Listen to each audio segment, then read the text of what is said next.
السلام علیکم ورحمۃ اللہ وبرکاتہ۔ ایک سوال یہ پوچھا گیا کہ عشاء کی نماز میں وتر کی بعد والی جو دو نفل نماز ہے وہ بیٹھ کر پڑھنا چاہیے یا کھڑے ہو کر؟ بعض لوگوں کا یہ کہنا ہے کہ جو وتر کی بعد کی 2 رکعت نفل نماز ہے وہ بیٹھ کر ہی پڑھنا چاہیے۔ دیکھیے، نفل نماز جو ہے وہ کھڑے ہو کر پڑھنا ہی افضل ہے۔ البتہ بیٹھ کر پڑھ سکتے ہیں، پڑھنا جائز ہے۔ اگر بیٹھ کر پڑھیں گے تو آدھا ثواب ملے گا کھڑے ہو کے پڑھنے کے مقابلے میں۔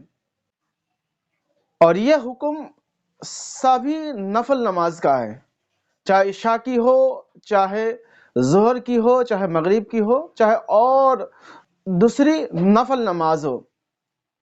لیکن جو وتر کی بعد کی 2 نفل ہے، یہ حضور نبی کریم صلی اللہ علیہ وسلم سے بیٹھ کر پڑھنا ثابت ہے، اور یہ حضور صلی اللہ علیہ وسلم کی خصوصیت تھی کہ اگر آپ بیٹھ کر نماز پڑھے تو پورا ثواب ملے گا، اور یہ امت کو خصوصیت حاصل نہیں ہے۔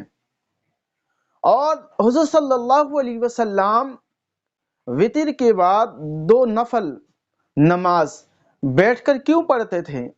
محدثین کرام نے ریزن یہ بیان کیا کہ حضور صلی اللہ علیہ وسلم کا اکثر معمول تھا کہ تہجد کی نماز طویل ادا کرتے، اور یہاں تک کہ پیروں میں آپ کے ورم آ جاتا، اور پھر سحر سے پہلے، صبح صادق سے پہلے وتر کے نماز ادا فرما کر 2 رکعت نفل نماز بیٹھ کر پڑھتے تھے۔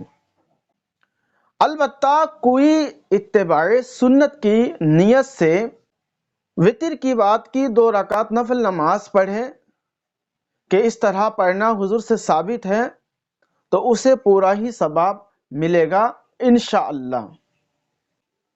ہاں، ایک بات اور یاد رکھیے گا، جہاں پر عوام نفل نماز بیٹھ کر پڑھنا لازمی جانے، چاہے وہ کوئی بھی نفل ہے، تو پھر اس کا حکم یہ ہے کہ وہاں پر نفل نماز بیٹھ کر پڑھنا مکروہ ہے۔ تو خلاصہ کلام یہ ہے، کوئی بھی نفل نماز ہو کھڑے ہو کر ہی پڑھنا افضل ہے، اس میں دونا ثواب ہے، بیٹھ کر پڑھنے پر آدھا ثواب ہے۔ اللہ تعالی ہمیں صحیح سمجھ عطا فرمائے اور زیادہ سے زیادہ عمل کی توفیق عطا فرمائے، آمین۔